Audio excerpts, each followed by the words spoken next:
Sizi təqdim edeyim. Həsənova Cənnət Niyaz qızı. Bura ne için gəlmişsiniz xanım?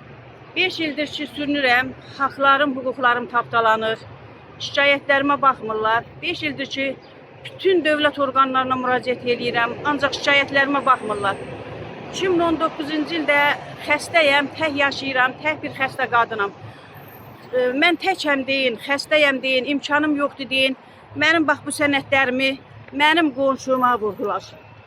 Nə sənədlərdir bu? Mehriban xanıma müraciət edim 2019-cu ildə. Tək qadınam, tək yaşayıram, kömək eləsin dedim mənə. Boynumda, beynimdə, boynumda çox sayda ocaqlar var. Minimal beyin atrofiyası xəstəsiyəm. Sol qoluma maya yığılıb, kista var, ürəyim böyüyüb, söl əyilib. Mənim 2019-cu ildə Mehriban xanıma müraciət elədim, köməklik göstərsin. Məndən Gəncədə 3000 istədilər, imkanım olmadı, verə bilmədim.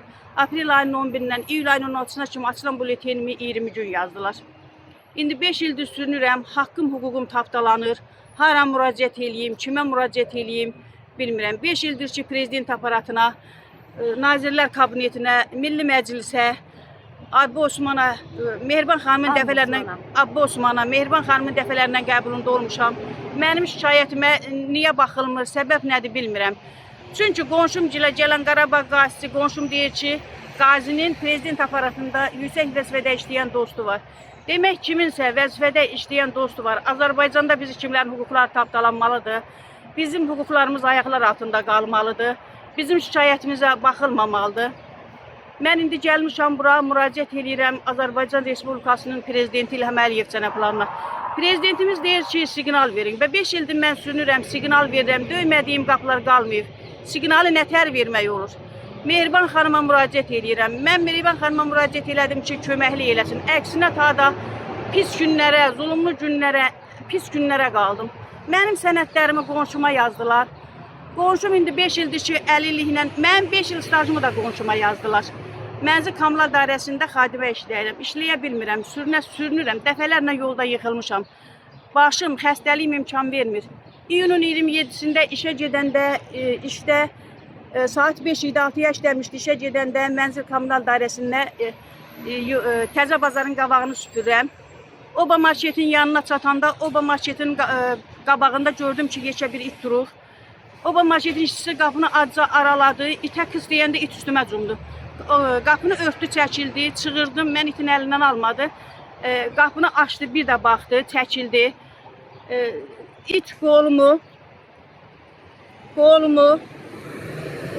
Bunlar Qalıqas xəstəxanaya yerləşdirmədilər sizi. 102-yə müraciət elədim, 102 skoru gəldi, skoru məni. İğlə zad vurulub ona qarşı alınmaq üçün, quduzluğun qarşı alınmaq. Bir dənə Gəncədə vurdular, bir də başqa yerdə vurdurdum. Ayın 30 getdim, Gəncədə dedilər ki, iğnə yoxdur. Sonra mən də getdim, başqa yerdə vurdurdum. 5 dənə yazıblar, həkim qrafik də verib, o da sumkamdadır, iğnə vurmağa. İndi mən bilmirəm hara müraciət edeyim. Mən xahiş edirəm, məni baş prokurora qəbul eləsin, məni Mehriban xanım qəbul eləsin, mənim dərdimi dinləsin, mənim şikayətlərimə baxılsın. Mən dərdimi kimə deyim, Azərbaycanda hansı məmura müraciət eləyək biz, dərdimizi hansı məmura deyək. Qalmışam zulümlü günlərə, qalmışam pis günlərə. Mənim aprel ayının 11-dən iyul ayının 16-sına açılan bulletenim 20 gün yazıldı. Mənim 5 il stajımı da yazdılar. Hansı dövlət orqanlarına mən müraciət eləyim? Mən bezmişəm, Allah gözümü keyf yandıracam Amerika səfirinin qarşısında. Yox, o qədər bezmişəm ki, təmiz canımdan da bezmişəm. İşləyəmirəm, yıxılıram yollarda. Dəfələrlə az qalıbdı maşın vura. Dəfələrlə məni skoru gətiribdi evə. İndi də it məni yedi, mənim Mənzil Kamla dairəsindən pulumu kəsdilər. Mənzil Kamla dairəsi mənim... Səbəb nəyə görə kəsiblər sizin pulunuzu? Məni skoru apardı, iyunun 27-sində 102 məlumat verdim, apardı skoru. İğnə vurdular orada mənə, birinci ilə orada vurdular. Gəldim evə, bir qadirə zəh vurdum ki, it məni yiyibdi, 3 nömrəlidə xəstəxanadayam. Sonra... Jekin müdürü dedi ki, bulletin gətirməlisən. Mən də getdim müraciət eləyəndə orada həkim dedi ki, biz bulletin vermirik. Bulleteni başqa xəstəxana verir. 27-sindən gəlmişdim, arayışı 29-undan verdilər. Bulletin gətirməyibsən deyin, kəsdilər. İndi mənə ayın birindən açmırdılar. Məni o xəstəxanadan o xəstəxanaya. Məni Gəncədə o xəstəxana qalmadı, gəzdirməmiş olsunlar. Axırı təbibə müraciət eləyəndən sonra ayın birindən mənə bulletin açdılar. İndi mənim ayın birinə kimi bütün mənim pulumu kəsdilər. Qalmışam, əlimə hələ həkim deyir ki, müalicə lazımdır.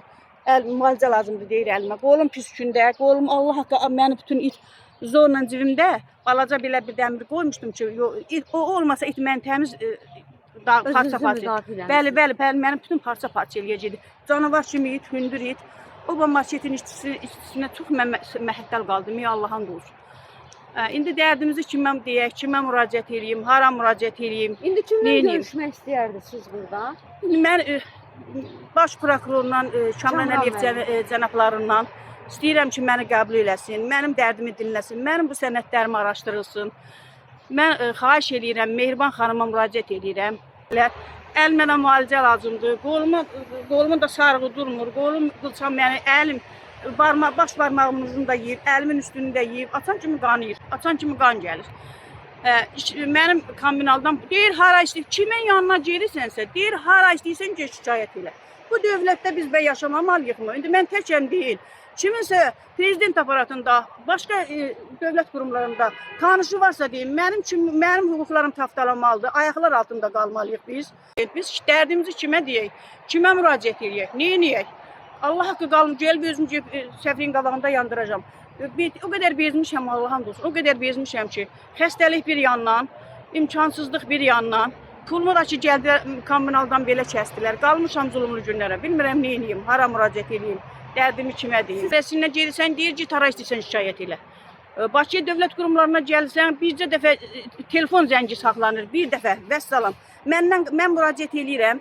Məndən qabaq həmin qonşumla Qarabağ qasidini gedir, işi həll eləyir, yoluna qoyur, sonra da məndən bir dənə telefon əlaqəsi saxlayır. Onunla da deyir Qarabağ qasidinin prezident aparatında dostu var. Onda biz ölməliyik də, biz Azərbaycandan çıxmalıyıq. Ayrı əlacımız yoxdur. Daha kiminsə prezident aparatında dostu var, kiminsə tanışı varsa, da onda biz yaşamamalıyıq da Azərbaycan. Bizim haqqımız, hüququmuz yoxdur Azərbaycanda yaşamağa. Mənim bax bu sənədlərim, mənim bu anketim də uçaska həkiminin üstümatda deyir, hara istəyirsə, düz deyir də, 5 ildir mən sürünürəm. 5 ildir mənə xəstə oldum, yerlərdə süründüm. Mənə and olsun, Allaha bülten də vermədilər. Deyir, hara istəyirsən ki, şikayət elə. Qalmışam zulümlü günlərə, qalmışam pis günlərə. Dərdimizi deməyə bir məmur tapırıq. Dərdimizi dinləyən bir məmur yoxdur. Bilməyək ki, nə qayraq, nə eləyək, hara müraciət eləyək, kimlərə müraciət eləyək. Son olaraq nə demək istəyirdiniz? Son olaraq demək istəyirəm ki, mən Azərbaycanın birinci vitse-prezidenti Mehriban xanımla kömək istəyirəm. Məni dinləsin, mənim sənədlərimin araşdırılmasında mənə kömək edir. Mən tək qadınam, bezmişəm, Allah'ın olsun bezmişəm, çox bezmişəm. Mənim pulumu da, mən imkansız bir adamın məncə qarşısından pulunu kəsdilər. Deyir, hara istəyirsən şikayət elə. Əksinə hələ təhqir olundum, təhqir elədilər məni. Deyir, get hara istəyirsən şikayət elə.